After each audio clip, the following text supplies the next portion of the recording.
babundisaka nzambe te batelemelaka nzambe te Yesu Masiya yende mokonzi ya makambo babundisaka nzambe te batelemelaka pe te Yesu Masiya. Vous savoir très nombreux en train de nous capter en ce moment, telle est notre joie, mesdames, mesdemoiselles et messieurs. Bonjour, bonsoir, selon l'heure à laquelle vous nous captez de partout où vous êtes et bienvenue dans ce nouveau numéro de votre émission La vie en Christ. Aujourd'hui, nous allons parler des services sacerdotaux. C'est quoi les services sacerdotaux? Quels sont les services sacerdotaux? C'est la problématique autour de laquelle gravitera notre réflexion autour de cet entretien. Alors, je ne serai pas seul. Comme vous le savez, à tout moment, à chaque numéro, nous recevons un invité.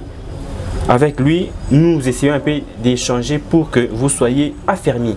Alors, pour le numéro d'aujourd'hui, je reçois le fils d'Abraham.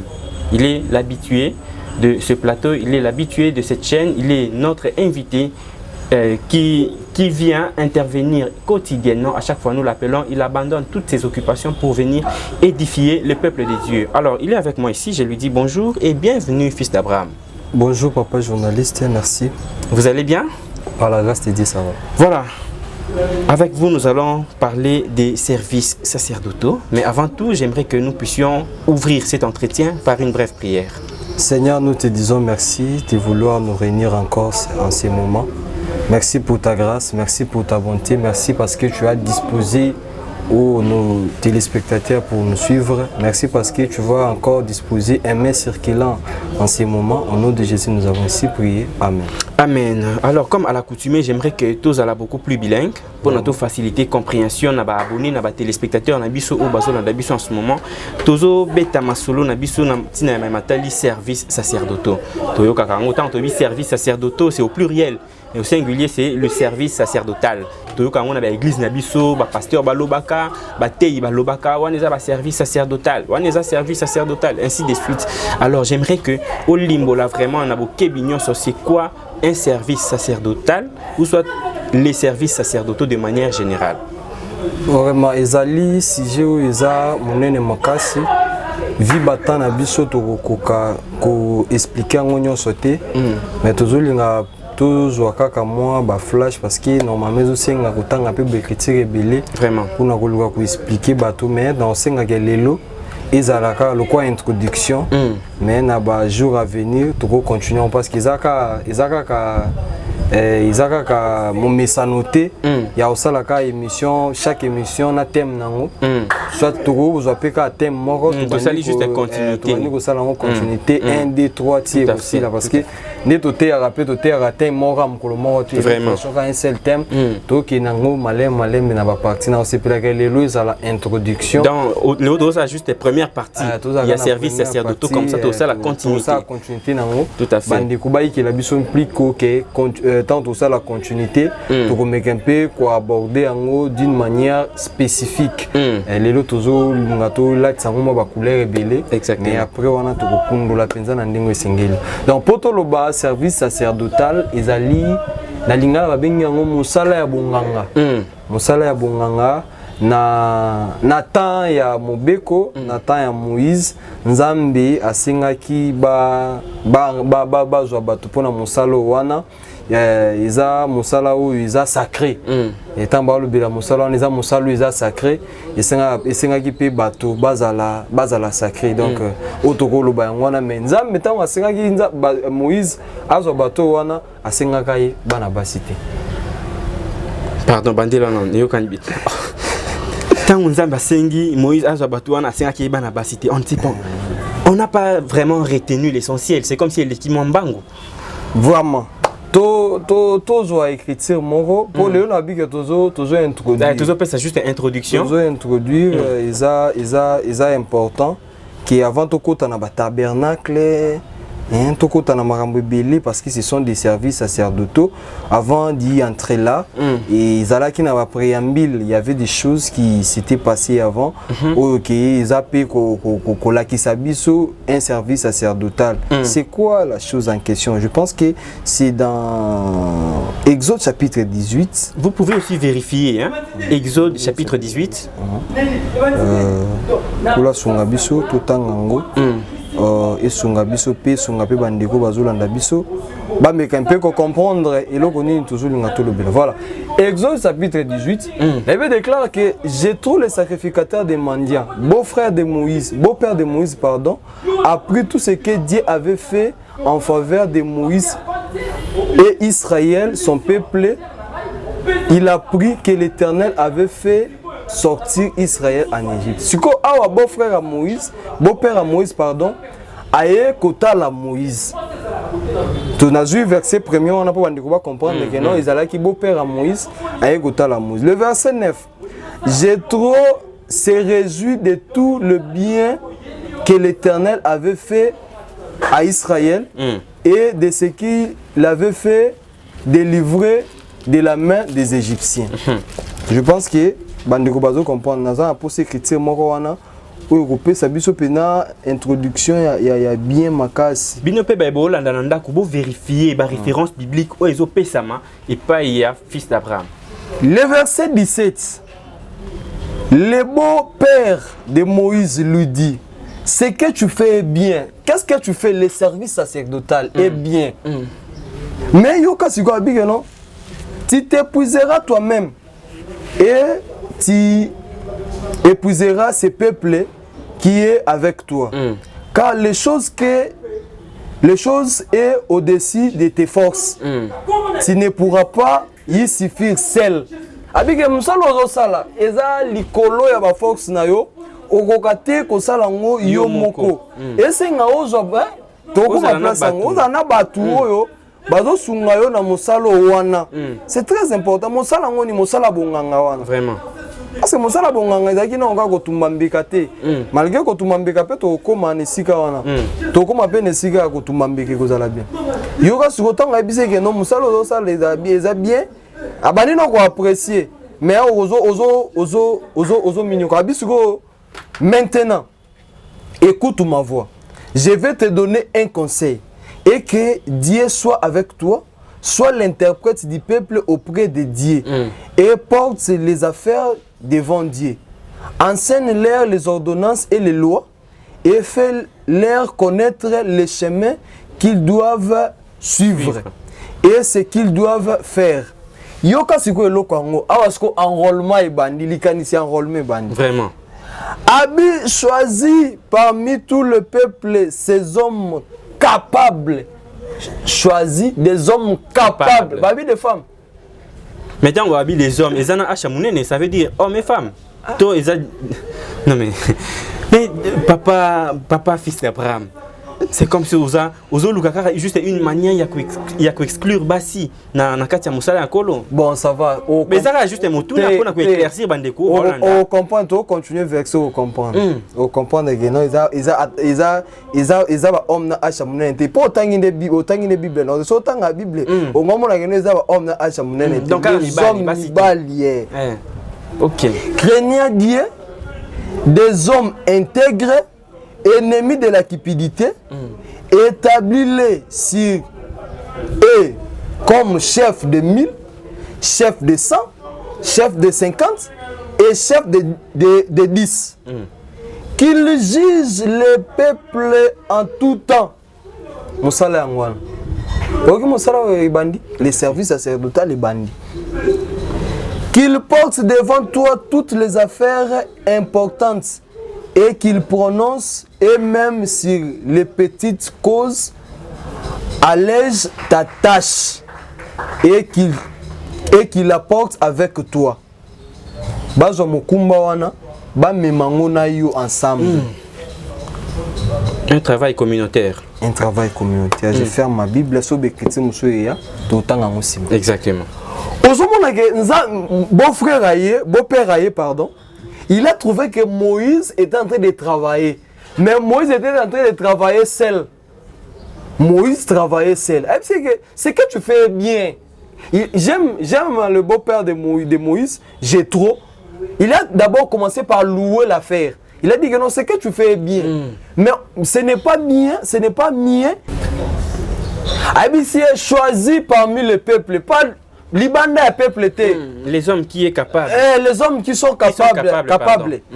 Les hommes forts, les hommes qui sont ennemis. Les hommes qui sont compétents. Les hommes capables, les hommes compétents et les hommes ennemis de la cupidité.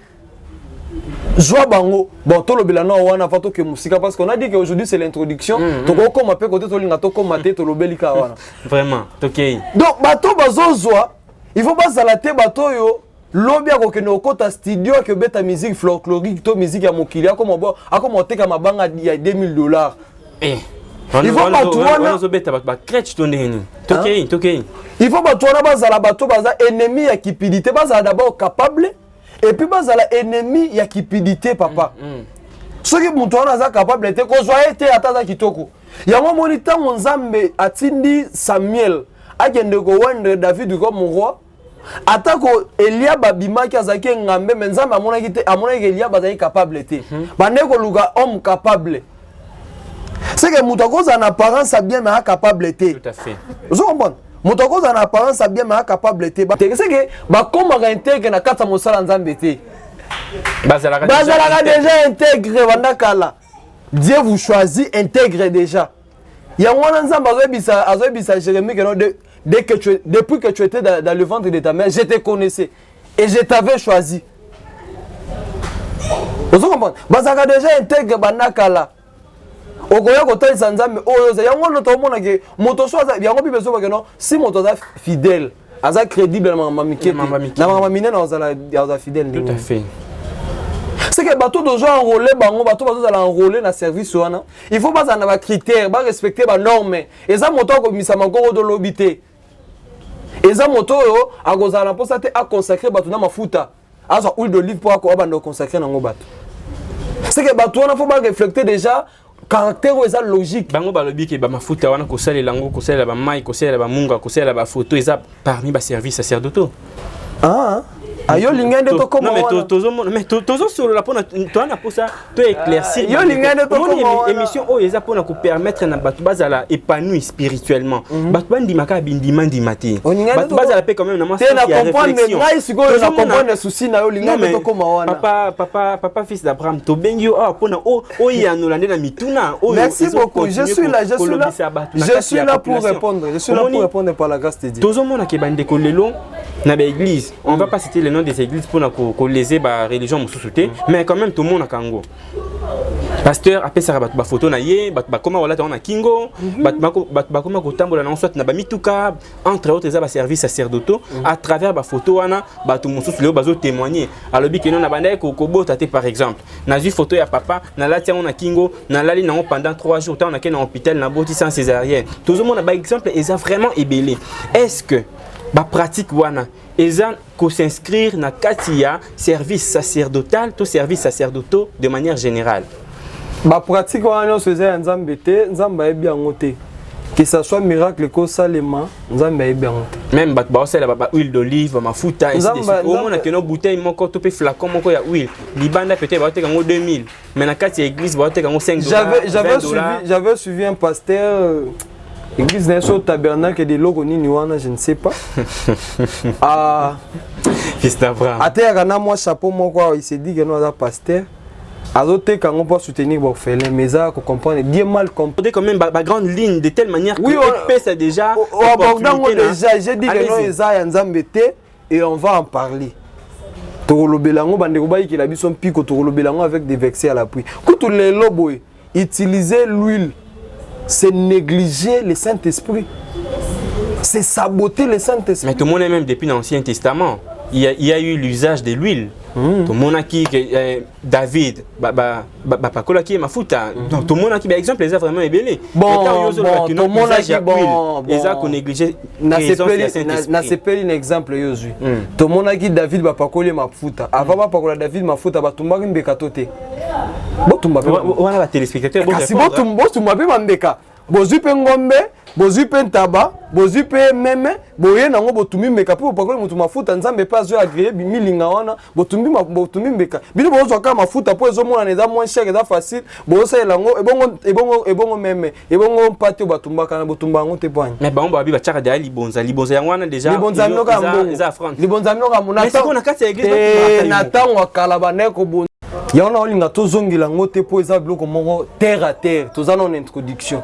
Tozoka ne loko ba lobi wana mamba huile d'olive. Est-ce que huile banda osala bango banda ko fabriquer, ce sont des sacrificateurs batunde banda osala ngo ezaki naturel. O ba sala na masafko ndebe osala. Mais kuna pe na masafko ezaka batunde basala kati. Est-ce que kuna eza banyamane basala ezaka batute?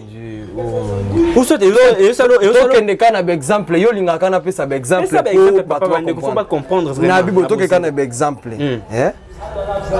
tozalaka na tango bokoko tozo melakisi peut-être ezaka ba même ba produit ba sali paracétamol ozo comprendre mais qui sont to melango indigènement to melango na état brut nazo melango na état brut voilà je bisanga ezaka même kisi guana eza moko so babike no basalela mutukisi wana tope coutume sengi ba ke zo paracétamol bato ba respecter coutume ba respecter mama nzambe te po nini lelo te tokozwa penta ba plastique tope sango na nini na libala po ni to luka to respecter coutume tozo taba plastique tozo taba ba taba na ba mindele ba salite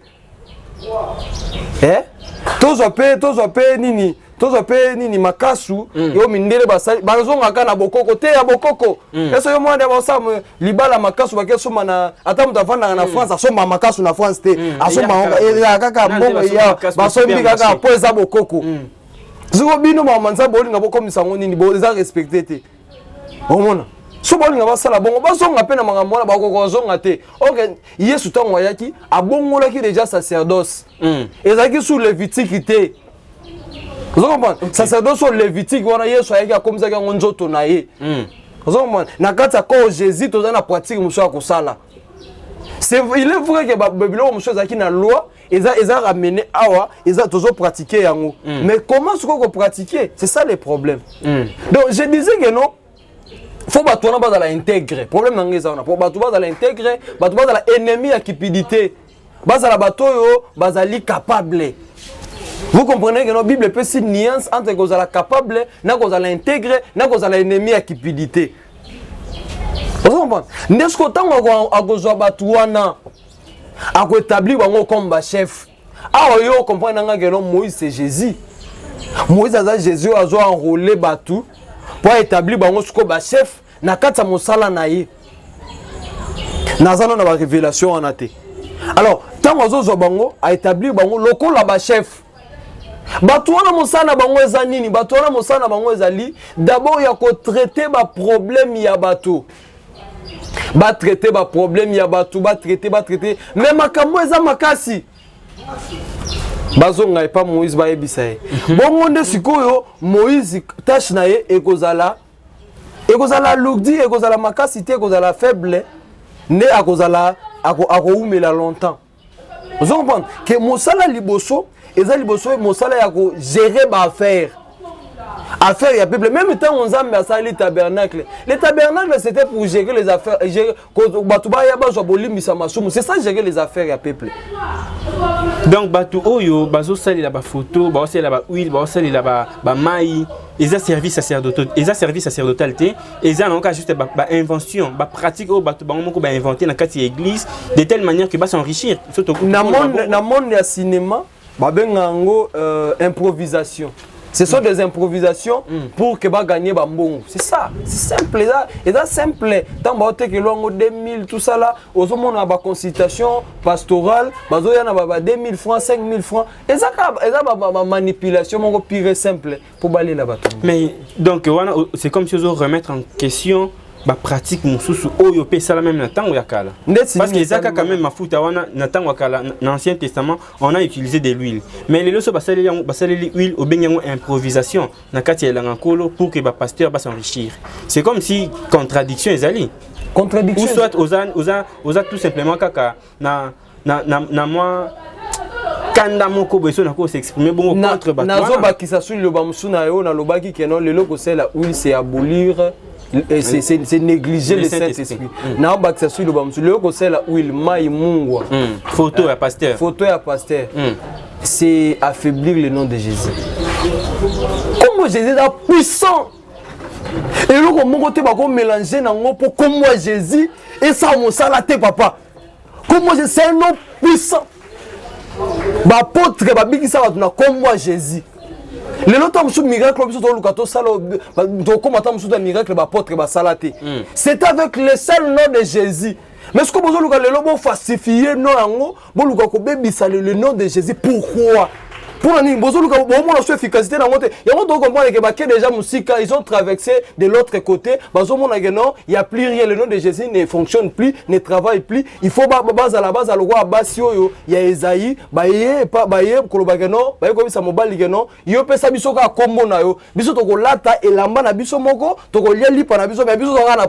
aujourd'hui les gens utilisent rien que le nom de Jésus, mais on a la pratique qui n'engage même pas Dieu. Dieu ne s'introduit en aucun cas. Oui, bien des qui collègues nos pasteurs tirer babilo mon assez wana pour que ça ba explorer au ça là oui bien c'est que il soit aux aki kuna mais au longo au changer quand nzambe akumama parce que nandimeli nzambe solo pe na osalela ye et je crois qu'avec l'aide du Saint-Esprit par la grâce de Dieu na ko changer kanté. Je resterai ce que je suis, même si je souffre. Tout à fait. Vous comprenez? Tout à fait. Et là, quand ils ont ma papa, yo, par exemple, na lati lamba kotoboka. Pongana mona, il faut boyo mona que na lati lamba kotoboka. Fayo zananga kote na ndolata. Et c'est le combat toi ça la lelo awa. C'est eza moto za na miso molimo peut voir facilement que non ce qu'ils ont en train de faire, c'est la fausseté. C'est de la fausseté qu'ils sont en train de faire. C'est du mensonge. C'est du mensonge. Sauf que quelque chose bazo bubayo, tu peux être boubé facilement. Bazo buboka bo bubami peka ko bubami. Mais moto za na miso amona que non miracle za nzambete. Tout le monde a lelo pasteur. Bon, et ça presque partout hein. Pasteur a épée a béni sinda ko pambolinda ko. Abaki ba mai alobi akolo ba sambeli abimi akei pratique wana toko benga ngoni yo zinda kuna yo ya sika olingi oyo kota wana obengi d'abord motei obengi pasteur obengi berger obengi évêque obengi moto obenga kawana aye apamboli ndako asali ba pratique ako sala soit abaki mungu soit abaki mai asambeli abimi akei pratique wana ezani bon ezalo kwa mwana mobali ya bali mais lenganda kuna bango izakaka e muso atikinda kuna libala ayola non mbeto na bango ayola non mbeto ayola non fo mama bango moi ça zo benge mbeto comme 23h ozo ngate ndenge ni abi na olala pa biso elenga ndako na bango no esila te ezalo ka ba pasteur muso elenga catholique na no esila te faut comprendre bon comment ça mais azokota na ndako bandi obwaka ba ma yozo ngangalo ba mambo belé nazo ba yo introduction to fils d'Abraham tozane na pose ya kumona Paulé kasi Paulé ngwana na bike donc pasteur elenga catholique na no esila te. Il faut voir que nous goût catholique exemple on dirait pétion bien et alors comment on va la scène abali mais lengenda kuna faut mama bango ola olia koto esima des fois zonga na kuna 23h moment ça benge mais 23h papa c'est quoi eza musado o dans na pas maman na olia fufu na olala nga koto na ya lobi elenge pa bango na esilate elenge catholique yango so mona ba olata banzambala yango mona bazolata ba chaînette minene na croix bon na kulusu ezaka na Golgotha ezaka muyibi ezaka bandi ezaka na Yesu croix yo lata ezaka nani nana ebiso ezaka croix Yesu pasteur alati ceinture rouge awa kangi boye atana kani comprendre que guya catholique c'est lengi catholique on sali sous moto contrôleur azati comment ça je vous dis la vérité la sacrilège je vous dis la vérité on sali sous moto contrôleur est-ce que nzambe nda a contrôlera mutu photo banga nzambe to photo banga bat voilà na parmi ba rôle sacerdotaux contrôle pesant la carte. Okay. Celui qui s'appelle ministre de Dieu, celui qui s'appelle conducteur d'une église, il doit veiller sur les âmes. Tout à fait. Veiller sur les âmes, mais à côté à bangote. Veiller sur les âmes, mais à côté de quoi kati coiffure à ma belle, c'est que coiffure au kati, les âmes c'est ça veiller. Mais dis-moi, quel prêtre a tel magalobaka non? Soki obokati, ezamabe. Ah, on les mis ngongondé. Car ces années balobaka. Ils ont un langage, une tonalité là, très faible, mais dans une mauvaise façon. Est-ce que vous avez un problème? C'est comme si, donc comprendre bien. On dirait aux un problème, n'a pas pasteur, aux personnes un problème, n'a pas catholique. Finalement, ils ont. Et ça l'écriture je crois c'est dans Deutéronome 22 le verset 6 à 7. Si tu rencontres dans ton chemin un nid d'oiseau, dans un arbre ou sur la terre, tu laisseras partir la mer, tu prendras que des œufs. Tout à fait. Ou des petits. Catholique, ça le quoi maman ya ndeke wana. Ceux qui biso do lo balelo za pototi catholique, yé catholique doit avoir un problème té. Mais bandimio baza na kati ba bimande. Vous comprenez? Ba bima poba kinda. Ba bima ba yande côté vérité zali té papa. Et c'est munda baluka kango. Munda baluka kango té. Donc on a catholique ténèbres zali. Ténèbres zali makasi. Na on action belema ténèbres. Donc ba pasteur bazo sala ba biloko wana comme bazo pesa ba bougie na l'église ba prophète wana comprendre que lenga catholique na bougie pe comme problème. Bougie ça va munda té. Bon ba ça na molili. Fils d'Abraham. Courant ezali na moni ndeko mona ngaba courant ezali bande ko mona ngaba wana.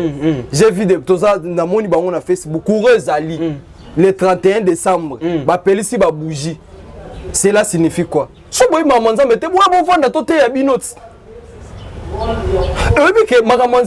Dieu ne sera pas puissant dans nos pratiques, mais Dieu sera puissant si nous obéissons à sa parole. C'est fini. Ce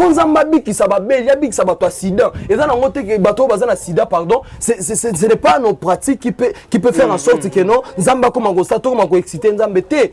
Aza souverain. Aza souverain. Toi, respecte sa parole, lui aussi fera de sorte que tu avances dans ton travail. Donc, pratique on est ça la makake pasteur aye a benisinda kwa baki ma ya baki mungu. Eza na ngaka bilenga catholique. Bilenga yoko banda lelo so moni bo benga ngo bilenga catholique. Ah wana na bano raisonner directement. Bilenga catholique. Na ba pasteur o ba komi kolata lokwa basango wana. Bilenga catholique eza esila na so tuni a bilenga catholique il faut. Voilà, mais yo depuis au baptême na église catholique, ça lui combien d'années? Tenga ngaza catholique pardon limbisanga naza mundi natikala jamais ko za mundi mina bango. Ah OK. Mais quand même na monnaie la fois passée on dirait oh na monnaie la photo ça qu'il est qui nous au baptême on dirait un certain samedi hein na Butu na église catholique. Vous savez fait inviter un gâteau. Voilà, mesdames et messieurs, nous sommes en train de chuter déjà petit à petit parce que Toza coincé par les temps. Tel que je l'avais dit au départ, ne nous tenez pas vraiment rigueur. Tozo tourner libanda. Il y a des parcelles voisines à côté et pas yopi bandeko bazoloba. Donc, ceux qui m'ont maquillé les mots côté ne biso rigueur, te comprenez que nous sommes à l'extérieur du plateau. Alors, frère, fils d'Abraham, Nandengo Zomona, Makambo ezotambola, particulièrement dans kati ya église, dans kati ya etonga. Est-ce qu'on peut dire que bandimi, topé ba chrétien ou encore ba croyant, ba koki continue ko paie sa confiance et pas ba pasteur na bango?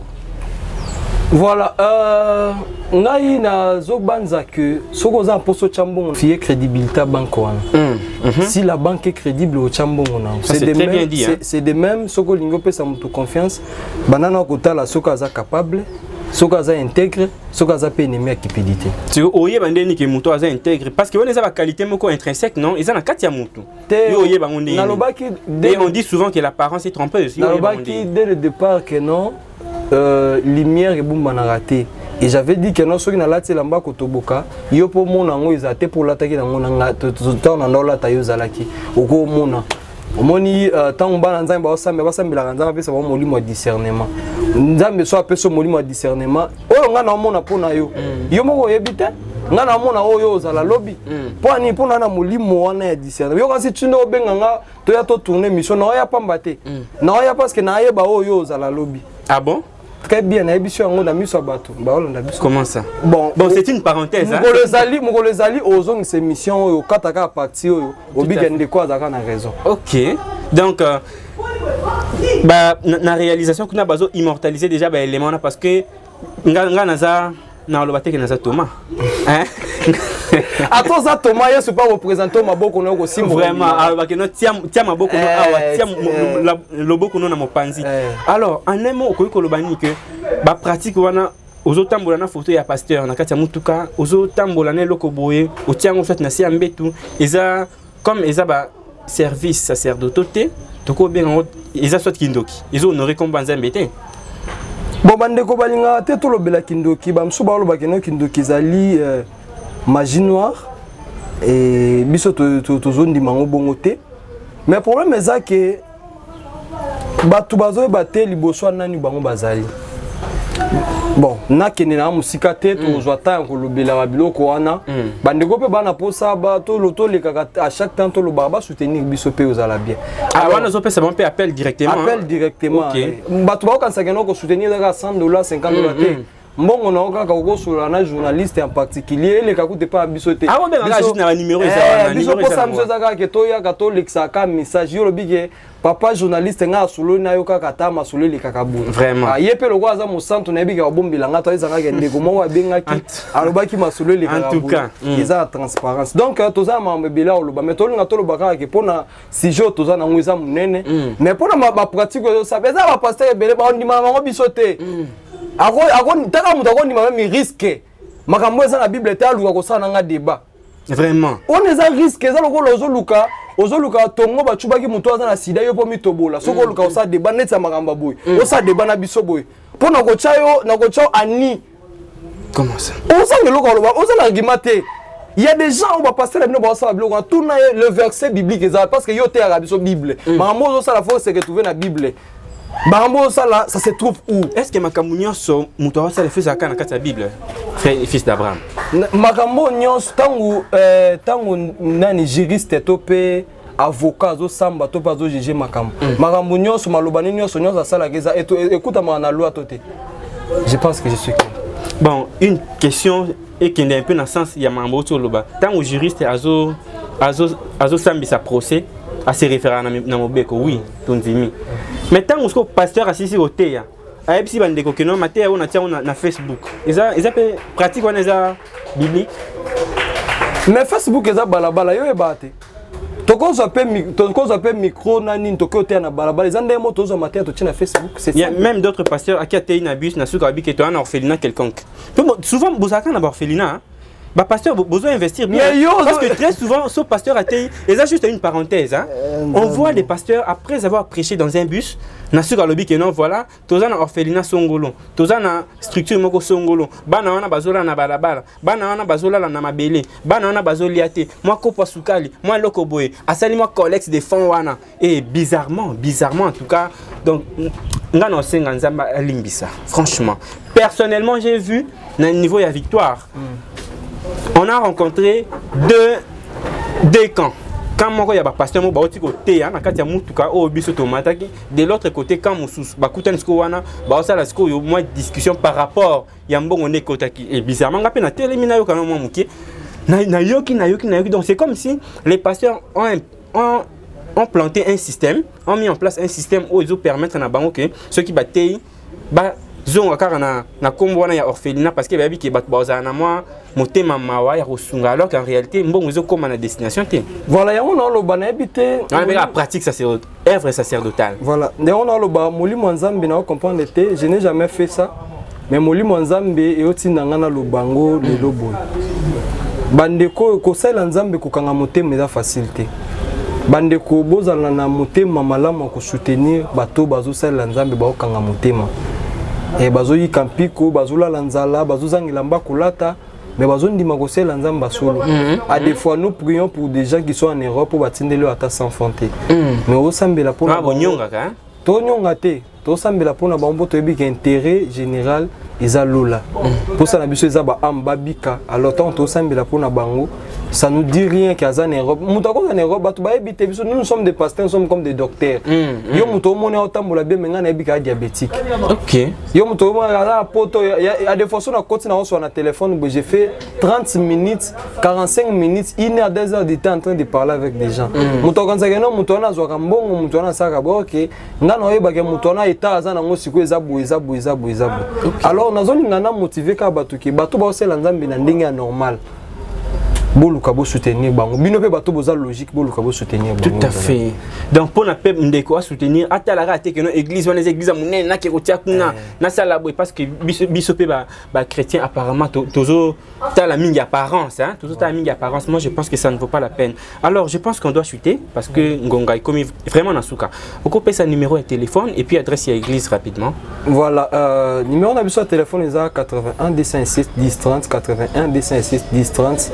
Tozan avenue qui dit ma numéro 90 na commune Yangabo. Voilà, c'en est fini pour aujourd'hui. Fils d'Abraham, merci d'être venu. Merci beaucoup. Alors, les rendez-vous est pris au prochain numéro. D'ici là, portez-vous bien. Au revoir.